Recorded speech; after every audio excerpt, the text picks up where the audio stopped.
Welcome to Total Retail Talks, your podcast channel for retail knowledge. Hi everyone, and welcome to episode 167 of Total Retail Talks. In this episode, Total Retail Senior Content Strategist Caitlin Sullivan sits down with Danielle Rendini, Senior Director of Project Management at Barneys New York. Listen in as they discuss the Drop LA and Experiential Retail for their legacy brand. All recorded live at this year's Total Retail Roundtable in New York City. And now, on to the show. Barneys New York. Thanks so much for being here. Thank you. Hi, everyone. Thanks for having me. So tell us a little bit about when you joined Barneys and your history within retail. Sure. So I joined Barneys a little over 4 years ago. I initially joined to oversee our store operations. So over 4 years, I really focused on how we operate our stores and the experience in our stores, which could range from basic policy and procedure and how you run the day-to-day to more special projects that kind of happened in the stores, lots of new technology and tools that we gave to our sales associates, opening a new flagship downtown here in Chelsea, if anyone's been to that store. So really anything that touched the stores, I had some sort of involvement in. And then in the last couple of months, I've transitioned into a new role at Barneys overseeing project management. So we really recognize the need for more of that PMO function, which we didn't really have as an organization. I previously worked in consulting as well, so I kind of had a little bit of that background. And by default, I was sort of doing part of that work when those projects would then touch the stores, so it just was kind of a natural progression into a new role, which is really great because now I'm was already kind of working with every department in terms of how they interacted with whatever we're working on with the stores, but now we're really focused on it from a project perspective. Of course, and when we talked previously, you have a long retail experience, H&M, I know Bloomingdale's. What were some of your previous roles and what were some of the lessons that you took from them? Sure. Well, I went to Bloomingdale's right out of college, and I really had several analytical roles there on the finance side and then on marketing. That honestly just gave me a great introduction to how traditionally department stores sort of operated. It gave me a great foundation into understanding what all those different departments did. I then went to H&M, which was more of an operational and an analytical role and more hands-on with the stores. That was a great opportunity in terms of just really broadening my understanding of retail in general, because initially when I decided in college that I wanted to work in retail, I was really thinking more luxury or that kind of in-between contemporary space. And once I started working, obviously there's so much more to retail than just that space. And so it was a great opportunity to learn a totally different business model. And I also got a lot more hands-on experience when it comes to operations and supply chain. And then I spent some time at Kurt Salmon in consulting, which I absolutely loved. And what was great about that was in a relatively shorter amount of time, I got to experience all different types of retailers and also work on all different types of projects in different functional areas. So that really just broadened my understanding and gave me so many different experiences that I draw on now all of the time. But consulting really gives you a framework on how to think and work kind of differently. And it really helped me be more comfortable with ambiguity, because to some of the earlier points, I think that at least what my experience was early in my career is you're very much told, like, this is what you have to do, this is this task, this is how you do it. And if it's not exactly clear, you pretty much just go to your boss and ask, and they tell you.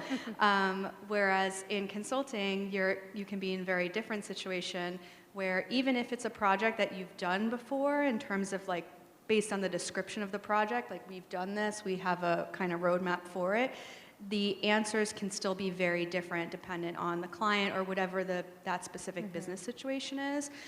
So it really gave me a framework to kind of work within in terms of problem solving and just getting comfortable with not knowing the answer, but knowing that you'll find a way to get to the answer. Absolutely. And when we were talking previously, we talked about not only experiential retail, but one specific instance, the drop, that Barneys is doing right now. Can you talk to that a little bit? Sure. I don't know if anyone heard of the Drop or the Drop LA, which we just had recently. So this past October, we had an event called the Drop in our Madison Avenue store here in New York. We also had some of the product in our other stores and online as well. And it was really an experiment. Basically, we partnered with over 90 different vendors, and we had exclusive capsule collections that were only available at Barneys, all dropping on the same day. And along with that, we had a ton of programming and activation in the store. And it was really a way for us to just test a new way of engaging with our younger customer. And it was incredibly successful. And so this, just a couple of weeks ago, we had the Drop LA in our Beverly Hills store. And so that was my first project in my new role. And really, we just want to test these different ways in the store of engaging with our new younger customer. So again, we had across many different vendors exclusive product that was all dropping on the same day in store and online. We also built some really amazing experiences and installations within the store. Some were for specific brands. So for example, we had a Fila pizza parlor, which was really fun. Others were all multi-brand. So we had like a designer roller rink, for example, with all different designer merchandise in there. We also had tons of activation and programming throughout the entire store. We had a live butterfly bar for our fine jewelry, so there were butterflies flying around with the jewelry. It was really amazing. And there was tons of programming. So there was DJs throughout the day. There were panel discussions. We had a surprise performance from Wu-Tang, which I never thought that planning a surprise Wu-Tang Clan concert would be part of my job, but it was. And it was amazing, and it was incredible to see how many people came to the store to experience this. The traffic was probably about 4 times what we would normally experience on a Saturday in Beverly Hills. It was really amazing. And while driving sales wasn't necessarily the number one focus, and it was really about engagement with the customer as well as driving brand awareness and buzz, the sales were incredibly successful too. I mean, with the incredible activations and such a great event, what are some other initiatives that Barneys is currently looking into to kind of engage more of an in-store experience? Yeah, I think that, well, there's a bunch of things I'm working on that I can't talk about. But we definitely learned so much from that event that I think we'll continue to build upon that. And we're really trying to figure out how we do those types of things on a more regular basis as well, so that there's always reasons for you to come to the store. And we're also continuing to really work on how we connect the online and offline experience. So for example, in the last drop, we had online exclusive product, which we've actually never done as a company at all. So it was a way for us to test that as well. So we've talked a ton about the different experiences, the different technologies, AI. One thing that we were talking about was clienteling and kind of giving more power to the in-store associates. Can you talk to that? Sure. Well, for Barneys, the service level is incredibly important to us. It's always our goal to deliver unparalleled service. When we train our sales associates, we refer to it as the selling ceremony because it really should be a ceremony and feel that special every time you come into our store. And if you've had an experience that has not been that, please let me know. But we hope that it always is. And so developing relationships between the sales associate and the client has always been incredibly important to us, and clienteling has always been a part of that, as it is for many luxury retailers. I think now what's different is that the customer has so much information right at their fingertips, so we need to enable our sales associates to have just as much and actually more. Because of course, we see that our customers are still coming in our stores. Our young customers, over half, are deciding to shop in store. So it's not that they don't want to shop in store, but when they are, they have their phone with them. They can obviously look things up. And also, they may have already spent time online beforehand. I mean, people are watching fashion shows now as they're happening live. You don't necessarily have to come into the store many months later to see that collection. So we have really been focusing on enabling our sales associates even more. In my previous role, I spent a lot of time developing our associate-facing application that all of our sales associates use in all of our stores. We built it ourselves in-house, and they use that for real-time product availability, information, photos, ordering, all of their client information for their clients that they engage with, clienteling, etc. So moving forward and keeping with the theme of the night, is there a piece of advice you would give to our audience tonight? What's the one key takeaway? Well, I think based on what I just experienced at the drop, it would be that stores are not going away whatsoever. Even though I was so busy running around kind of managing the event, I couldn't help but stop several times and just be amazed looking up and down the floors at how many people were in the store. And so I think that has really proven to us that people will definitely come to the store if you give them a reason to. And I think what we also see, again, going back to the sales associates, because customers that shop in stores definitely spend more than those that only shop online, and we see a very clear correlation between spend and if you have a relationship with a sales associate or not.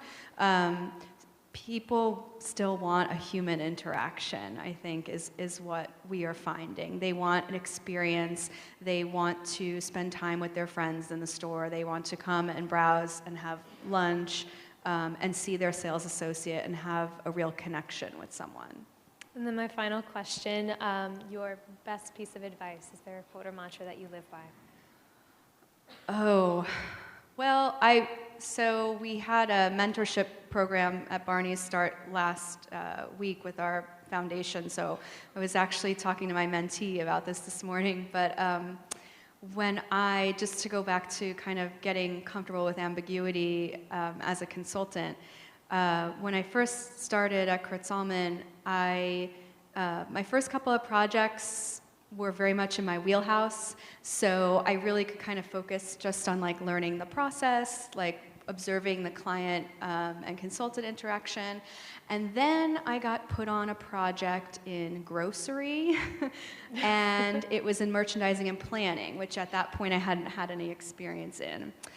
And it was a really large project, a larger team that I had been on up until that point, and I really felt uncomfortable because I really felt like I did not know what I was doing.